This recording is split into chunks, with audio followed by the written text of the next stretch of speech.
Hello student, this is science के। आज हम डिस्कस करने वाले हैं एक इम्पोर्टेंट टॉपिक। इम्पोर्टेंट इसलिए है क्योंकि ये टॉपिक जो है ये +1 केमिस्ट्री में भी डिस्कस होता है और +2 में भी डिस्कस होता है। +1 में हम इसको पढ़ते हैं रेडॉक्स रिएक्शन में और +2 में हम इसको पढ़ते हैं इलेक्ट्रोकेमिस्ट्री में।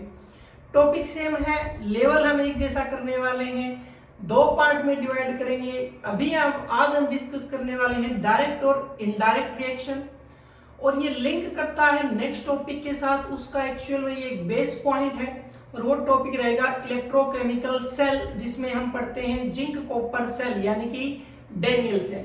तो आज का हमारा हेडिंग है डायरेक्ट और इनडायरेक्ट रिएक्शन यानी कि रेडॉक्स रिएक्शन। रेडॉक्स का मतलब हम ऑक्सीडेशन की बात करेंगे और रिडक्शन की बात करेंगे। अब ऑक्सीडेशन रिडक्शन तो आप जानते हैं अच्छे से, यानी कि आज हमें इन 2 वर्ड को डिफाइन करना है, डायरेक्ट और इनडायरेक्ट। क्लियर? तो सबसे पहले शुरू करते हैं फर्स्ट से। नंबर 1 हम बात करने वाले हैं किसकी? डायरेक्ट रेडॉक्स रिएक्शन की बात करने वाले हैं। क्लियर? ओके जी। यानी कि रेडॉक्स में तो ऑक्सीडेशन रिडक्शन की बात होती है। अब डायरेक्ट का मतलब क्या होगा कि जो ऑक्सीडेशन रिडक्शन होने वाले हैं ये दोनों ही प्रोसेस एक ही बीकर में होंगे, यानी कि हम जो रिएक्शन करवा रहे हैं उसके लिए जो हम सिस्टम या जो हम ऑपरेटर्स यूज कर रहे हैं वो सिंगल होगा, हमारे पास एक ही होगा। यानी कि दोनों रिएक्शन एक साथ एक टाइम पर होंगे। क्लियर? यानी कि पहले ऑक्सीडेशन और उसके जस्ट बाद रिडक्शन होगा एक ही बीकर के अंदर। तो हम अगर डिफाइन करने लगे तो कैसे होगा? यानी कि the reaction in which oxidation and reduction, oxidation and reduction take place in one beaker। ठीक है, टेक प्लेस एक साथ होंगे। किसके अंदर होंगे? एक ही बीकर में होंगे। हमारे पास क्या होगा? Only one system. क्या होगा? ओनली वन सिस्टम होगा। हमारे पास एक ही चेंबर होगा, कोई अलग अलग चीजें नहीं होंगी। समझ गए? यानी कि हम क्या करने वाले हैं कि हमारे पास एक ही बीकर होगा और इस एक ही बीकर के अंदर ऑक्सीडेशन और इसी में क्या होगा? रिडक्शन होगा। क्लियर? अब इसको समझने के लिए हम यूज करने वाले हैं 2 एग्जांपल्स। 2 एग्जांपल हम यूज करेंगे, जिसमें से पहला एग्जांपल बहुत ही बेसिक है, चाहे +1 से करें चाहे +2 से। पहला एग्जांपल हम लेने वाले हैं 10th क्लास का, और जो सेकंड एग्जांपल है हम वो लेंगे जो हमें किस में पढ़ना है? जिंक कॉपर सेल में पढ़ना है। यानी कि हमारे लेवल का डेनियल सेल का एग्जांपल लेंगे, जिंक कॉपर का एग्जांपल लेंगे। क्लियर? तो 2 एग्जांपल समझेंगे। ठीक है, तो यहां से हम शुरू करते हैं, यहां से। ठीक है, एक बेस बनाने के लिए ये जरूरी है। तो 10th का जो एग्जांपल है वो एक्चुअल एग्जांपल क्या था? वो एग्जांपल था क्या? आयरन नेल इन, क्या एग्जांपल था? Iron nail in copper sulphate solution. Copper sulphate solution यानी कि बीकर के अंदर, ये प्रैक्टिकल में भी आपने किया है कि इसमें क्या होता था? कॉपर सल्फेट यानी कि Cu2 पॉजिटिव और प्लस के अंदर SO4 2 नेगेटिव। क्लियर? और इसके अंदर हम क्या डिप करते थे? इसके अंदर हम डिप करते थे आयरन नेल। और यहाँ पर क्योंकि हमें आगे जिंक कॉपर सेल पढ़ना है तो हम नेल की बजाय एक रोड से रिप्रेजेंट कर रहा हूँ। बात वही है क्योंकि मेटल वही है, बस नेल की फॉर्म से हटाकर हमने किस में यूज कर लिया? रोड की फॉर्म में यूज कर लिया। क्लियर? हम ये करते थे 10th में। अब जरा इस चीज को ध्यान से देखिए कि हम क्या पढ़ते थे? हम पढ़ते थे कि कॉपर सल्फेट है, इसका रिएक्शन जब आयरन से होता है तो जो प्रोडक्ट आता है वो आता है FeSO4 और प्लस में बन जाता है कॉपर सॉलिड। क्या बन जाता है? कॉपर सॉलिड बन जाता है। क्लियर? अब वहां पर हमने इसको किसका नाम दिया था? हमने नाम दिया था डिस्प्लेसमेंट का। किसका नाम दिया था? डिस्प्लेसमेंट रिएक्शन का नाम दिया था। अब आज इसी डिस्प्लेसमेंट में हम दोनों पॉइंट ऐड करने वाले हैं। किसके? रेडॉक्स के। यानी कि इसमें ऑक्सीडेशन कहां था? और इसमें रिडक्शन कहाँ था, ये दोनों पॉइंट इसमें हम डालने वाले हैं ताकि जो चीज हम डायरेक्ट सीख कर आए हैं उसको हम थोड़ा सा डिवाइड कर सके। तो अब इसको ध्यान से देखिए जरा, ठीक है। अब इसमें हम एक चीज और भी देखते थे कलर के अकॉर्डिंग कि ब्लू कलर से कॉपर सल्फेट ब्लू होता है और ये आयरन सल्फेट रेड ब्राउन में कन्वर्ट हो जाता है, और कॉपर जो घुला हुआ था एक्वास फॉर्म में था वो सॉलिड बन जाता है लास्ट में। क्लियर। अब इसको हम देखते हैं ये एक्चुअल में कैसे हुआ। तो देखिए रेडॉक्स की बात है, इसका मतलब पहले हमेशा कौन होता है, पहले कौन सा प्रोसेस होता है, ऑक्सीडेशन। कौन होता है, ऑक्सीडेशन। अब जब हम ध्यान से देखें तो यहाँ पर दो एलिमेंट हमारे पास, एक एलिमेंट है, एक मेटल है आयरन और दूसरा मेटल है कॉपर। आयरन को देखते हैं तो सॉलिड फॉर्म में है, यानी कि रोड या नेल की फॉर्म में है, यानी कि वो सॉलिड है।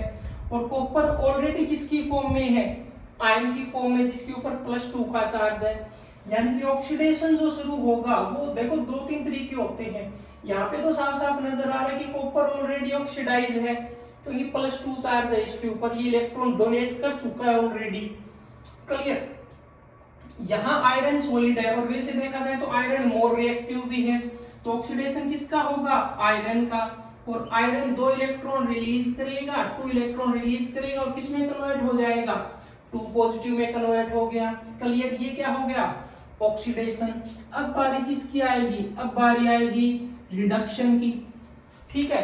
तो रिडक्शन लेस रिएक्टिव का होगा, तो लेस रिएक्टिव यहाँ पर कौन है, कॉपर, जो ऑलरेडी किसमें प्रेजेंट है, 2 पॉजिटिव में, यानी कि सॉल्यूशन के अंदर, यानी कि यहाँ पर 2 पॉजिटिव प्रेजेंट है कॉपर। ठीक है। ये दोनों इलेक्ट्रॉन किससे लेगा, आयरन से लेगा, और ये क्या बनाएगा, कॉपर सॉलिड। क्लियर। अब ध्यान से देखिए, आयरन जो सॉलिड में था वो तो कन्वर्ट हो रहा है आयनिक फॉर्म में, आयन में कन्वर्ट हो रहा है 2 पॉजिटिव के साथ। और कॉपर जो सल्फेट के साथ एक कंपाउंड में था कॉपर सल्फेट, वो कॉपर उस सॉल्यूशन से निकलकर किस में बन रहा है, सॉलिड में। और ये वही प्रोडक्ट है जो हम रिएक्शन में लास्ट में लिखते हैं, यानी कॉपर सल्फेट से कॉपर निकलकर सॉलिड फॉर्म में चला जाता है। रीजन क्या होता है इसका, इसका रीजन होता है कॉपर का रिडक्शन। क्लियर। अब देखते हैं कि पीछे क्या बच गया, SO4 2 नेगेटिव, और यहां से पीछे क्या बच गया, FeSO4। तो ऑक्सीडेशन देख लिया, रिडक्शन देख लिया। अब देखते हैं कि ओवरऑल क्या बना, यानी कि सॉल्यूशन में क्या बना। तो पीछे जो Fe2 पॉजिटिव बचा हुआ था और जो SO4 2 नेगेटिव का आयन था, वो ओवरऑल क्या बनाएंगे, आयरन सल्फेट FeSO4 बनाएंगे। क्लियर। तो ये रिएक्शन कुछ ऐसा था। क्लियर। अब हमें तो पढ़ना था डेनियल सेल, उसके अकॉर्डिंग हमें ऑब्जर्व क्या करना था, ऑक्सीडेशन और रिडक्शन। अब ये दोनों काम एक ही इसी बीकर में हो गए, तो हम इसको क्या बोलते हैं, डायरेक्ट रिएक्शन। कि यहीं से इलेक्ट्रॉन रिलीज हुए, इसी बीकर में इलेक्ट्रॉन गेन हुए।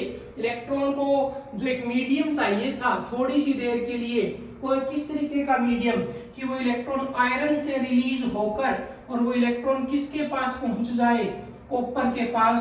तो उन्होंने यहाँ पर मीडियम कौन सा यूज कर लिया, इन्होंने इस सॉल्यूशन को ही मीडियम बना लिया, सॉल्यूशन को ही क्या बना लिया, मीडियम बना लिया। क्लियर।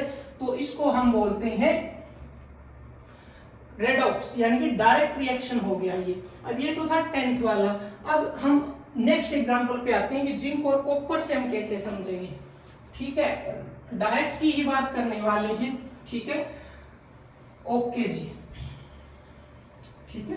तो देख लीजिए कि जो चीजें हम पहले सीख कर आए हैं उनको हम पूरे तरीके से अभी कवर कर रहे हैं। अब जो डेनियल सेल यानी कि जिंक कॉपर सेल हम पढ़ेंगे उसमें हम बात करते हैं क्या है। ओके।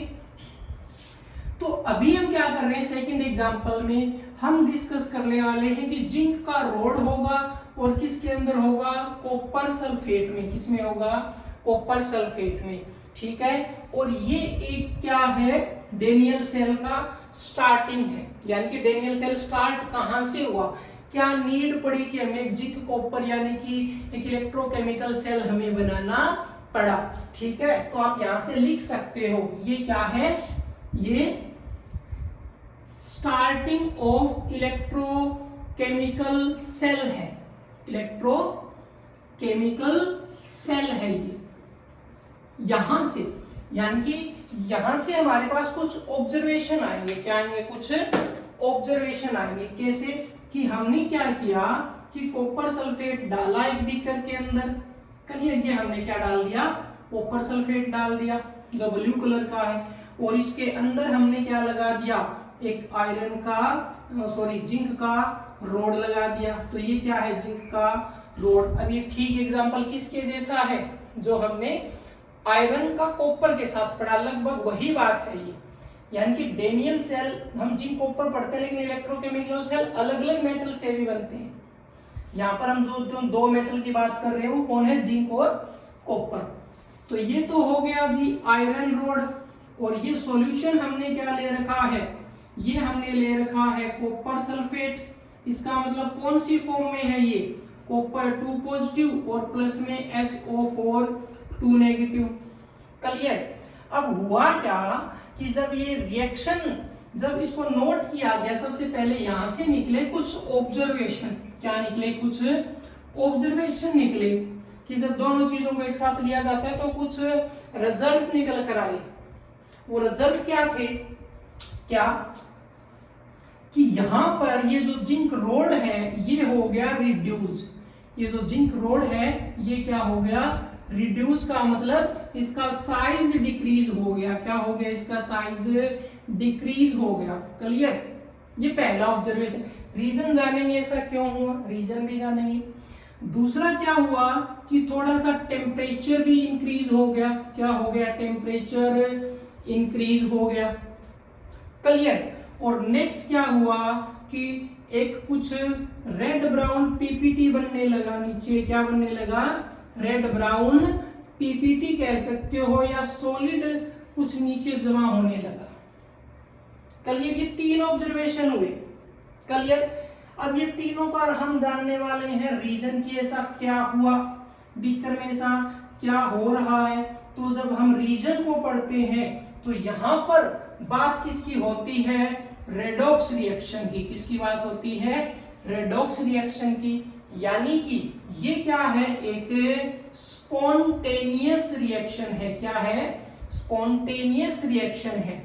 ठीक है? यानी कि जो रिएक्शन अपने आप हो रहा है और इसकी वजह से ये ऑब्जर्वेशन आई। यानी कि रेडॉक्स रिएक्शन स्पॉन्टेनियस हुआ, इसकी वजह से हमारे पास ये ऑब्जर्वेशन आ रही है। और अब इनको हम कैसे समझेंगे? ठीक वही तरीका कि पहले जो रिएक्शन होगा वो कौन सा होगा? ऑक्सीडेशन। और यहाँ पर मोर रिएक्टिव और सॉलिड फॉर्म में कौन है? ये क्या था? जिंक। ये क्या था? जिंक। तो जिंक है, यानी कि जिंक जो सॉलिड स्टेट में है वो ऑक्सीडाइज होगा और 2 इलेक्ट्रॉन रिलीज करेगा। क्लियर? दूसरा यहां पर बारी किसकी आएगी? फिर बारी आएगी रिडक्शन की। रिडक्शन कौन होगा? Less reactive. अब लेस रिएक्टिव यहां पर कौन है? कॉपर जो 2 पॉजिटिव में है। तो ये इसी के इलेक्ट्रॉन क्या कर लेगा? गेन कर लेगा और क्या बनाएगा? Copper solid. अब ये रिएक्शन ठीक तो किसके जैसा हो गया?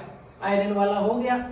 यानी कि अब क्या होगा कि ये जिंक ऑक्सीडाइज हो रहा है। इसका मतलब ये है कि जिंक का रोड जो जिंक के पार्टिकल से मिलकर बना है, जिंक के एटम से मिलकर बना है, वो 1 बाय 1 किसमें आना शुरू कर देंगे? सॉल्यूशन में। किसमें आना शुरू कर देंगे? सॉल्यूशन में। अब एक एक एटम है, देखो ये 1 एटम मैंने बनाया, ये आयोनाइज हो रहा है, ऑक्सीडेशन से आयोनाइज हो रहा है। एक एटम आ गया, यानी कि सॉल्यूशन में कितने इलेक्ट्रॉन फ्री हो गए? 2 इलेक्ट्रॉन फ्री हो गए। अब इलेक्ट्रॉन देखो, हमने एक जिंक रोड डाल रखा है। अब ये भी तो एक कंडक्टर है ना, लेकिन इलेक्ट्रॉन आगे कहां जाएंगे? आगे कोई रास्ता नहीं। इलेक्ट्रॉन ज्यादा से ज्यादा यहां तक रुक जाएंगे, आगे जाएंगे कहां? क्लियर? तो ऐसा कुछ हो नहीं सकता। ओके, तो आयन टूट टूट कर किसमें आ रहे हैं? सॉल्यूशन के अंदर आ रहे हैं। और यानी कि दोनों इलेक्ट्रॉन भी किसमें है? सॉल्यूशन में है। और वो इलेक्ट्रॉन किसकी हेल्प से, यानी कि जो 2 इलेक्ट्रॉन यहाँ पर रिलीज हुए हैं, ये दोनों इलेक्ट्रॉन सॉल्यूशन को मीडियम बनाकर किसके पास आ जाएंगे? कॉपर के पास आ जाएंगे। किसके पास आ जाएंगे? कॉपर के पास आ जाएंगे। यानी कि यहां पर क्या कर रहा है, इलेक्ट्रॉन फ्लो कर रहा है। क्या कर रहा है, इलेक्ट्रॉन फ्लो कर रहा है। क्लियर। और इलेक्ट्रॉन एक नेगेटिव पार्टिकल है, और जब इलेक्ट्रॉन फ्लो कर रहा है, इलेक्ट्रॉन कहां से आया है, ये आया है केमिकल से। कहां से आया है, केमिकल से आया है। क्लियर। यानी कि जिंक रोड से ये निकला है। यानी कि जिंक रोड और कॉपर सल्फेट की वजह से इलेक्ट्रॉन का एक फ्लो स्टार्ट हो गया।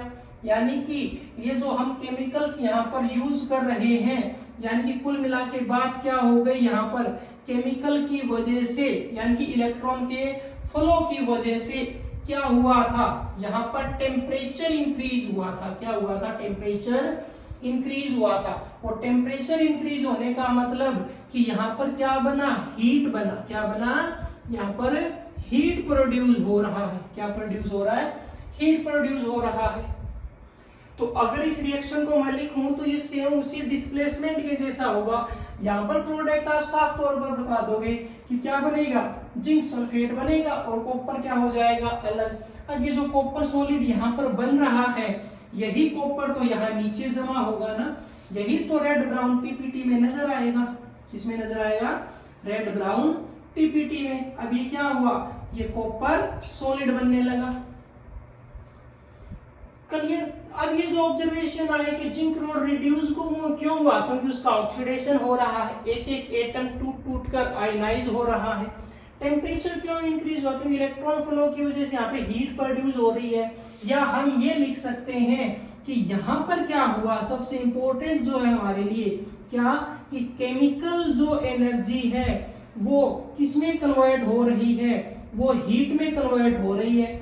किसमें कन्वर्ट हो रही है, हीट में। अब दिमाग तो हमारा ये कहेगा कि सर 10th की फिजिक्स क्या कहती है कि इलेक्ट्रॉन फ्लो होता है तो क्या बनना चाहिए था, करंट बनना चाहिए। क्या बनना चाहिए, करंट।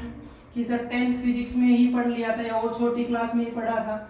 अब करंट तो तब बनेगा ना जब मैंने क्या कहा कि इलेक्ट्रॉन के जाने के लिए रास्ता कहाँ है, इलेक्ट्रॉन इसमें कहाँ जाएगा, आखिर लिबरेट हुआ तो या तो सॉल्यूशन में है। और जिंक अपने आप में खुद एक मेटल है, कंडक्टर है, तो इलेक्ट्रॉन या तो यहाँ आकर रुक जाएगा या सॉल्यूशन में ही घूमता रहेगा।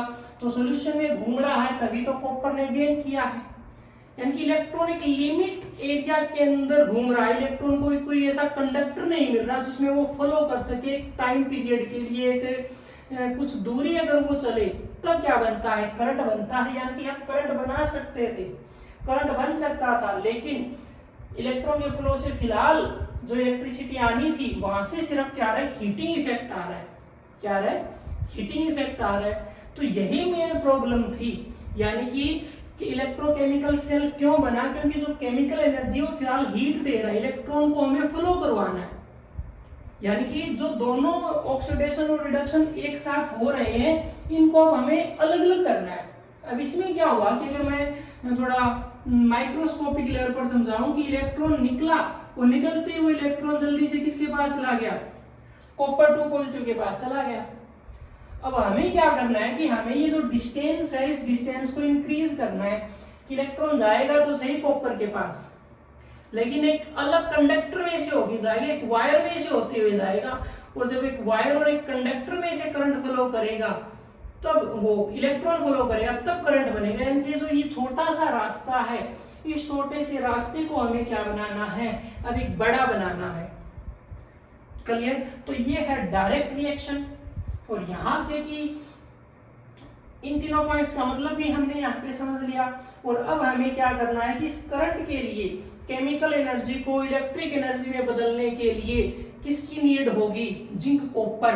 यानी कि दोनों पार्ट हमें अलग करने, ऑक्सीडेशन अलग और रिडक्शन अलग, और इसको हम बोलते हैं इनडायरेक्ट रेडॉक्स रिएक्शन। क्लियर। तो यहां से नोट कीजिए, फिर आगे देखते हैं इनडायरेक्ट। ओके। तो इनडायरेक्ट रेडॉक्स रिएक्शन में अब आप समझ ही गए होंगे कि हम क्या करने वाले हैं। क्लियर, बहुत अच्छे। तो इनडायरेक्ट को पढ़ेंगे, उसकी डिटेल ज्यादा नहीं है, ये थोड़ा बेसिक था इसलिए हमें करना पड़ा इतना।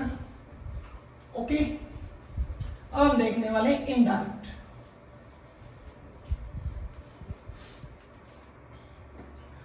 तो हमारे पास है second type indirect redox reaction. तो आप समझ ही गए, मैं डायरेक्ट डेफिनेशन पर आता हूं। क्या हो जाएगा? The reaction in which oxidation and reduction take place in different beaker, जिसमें ऑक्सीडेशन अलग होता है और रिडक्शन अलग होता है, उसको हम क्या बोलेंगे? इनडायरेक्ट रेडॉक्स रिएक्शन बोलेंगे। यानी कि हमारे पास क्या होंगे? यहाँ पर दो सिस्टम होंगे। क्या होंगे? दो सिस्टम होंगे। किसके लिए? एक होगा ऑक्सीडेशन के लिए और दूसरा होगा रिडक्शन के लिए। दो सिस्टम हम यहाँ पर यूज करने वाले हैं। समझ गए? यानी कि अभी तक जो हम एक बीकर बना रहे थे, अभी बीकर कितने बनेंगे? दो बनेंगे। ये फर्स्ट बनेगा और ये क्या बनेगा? सेकंड बनेगा। क्लियर? एक में हम करवाएंगे क्या? ऑक्सीडेशन, और एक में क्या होगा? रिडक्शन। क्लियर? तो कुछ ऐसा सेटअप होने वाला है कि उसमें इलेक्ट्रॉन जो एक ही बीकर में रिलीज होकर उसी में गेन हो रहा था, अब वो इलेक्ट्रॉन फर्स्ट बीकर से चलकर किस में आएगा?